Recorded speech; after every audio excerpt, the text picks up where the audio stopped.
കുസൃതികളെ അവർക്ക് അന്തർലീനമായിരിക്കുന്ന കഴിവുകൾ ഭിന്നമാണെന്നും ആ ഭിന്നശേഷി എന്താണെന്ന് തിരിച്ചറിഞ്ഞ് അവരെ പരിപോഷിപ്പിക്കാൻ സഹായിക്കുന്ന സാഹചര്യങ്ങൾ കണ്ടെത്തി അവരെ കൈപിടിച്ചുയർത്തുകയാണ് ഓരോ രക്ഷകർത്താവിന്റെയും ചുമതല എന്ന കാര്യം വിസ്മരിക്കരുത്.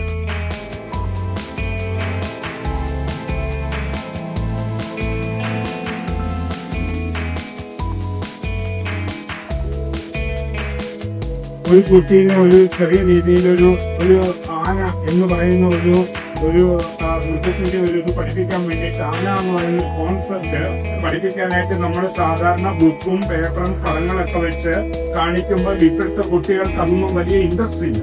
പക്ഷേ ഈ ആനയിലൊന്ന് തൊടുവാണെങ്കിൽ ആന ഒന്ന് അനങ്ങുകയോ ആനയുടെ അല്ലാതെ കയ്യിൽ ഒന്ന് പൊക്കുകയോ കാണുമ്പോൾ കുട്ടികൾക്ക് അതിൽ ഇൻട്രസ്റ്റ് ഉണ്ടാവും. ആ ഇൻട്രസ്റ്റ് അതുപോലെ തന്നെ എല്ലാം ടെക്നോളജിയിലൂടെ പഠിപ്പിക്കുമ്പോൾ നമ്മൾ ഒരുപാട് സമയമെടുത്ത് പഠിപ്പിക്കുന്ന കാര്യങ്ങൾ എളുപ്പത്തിൽ പഠിപ്പിക്കാം എന്നുള്ള ഒരു ആശയമാണ് കൊണ്ടുവരുന്നത്. ആ ടെക്നോളജിയാണ് നമ്മൾ ഈ സ്കൂളിൽ നമ്മൾ കൊണ്ടുവരാൻ പോകുന്നത്.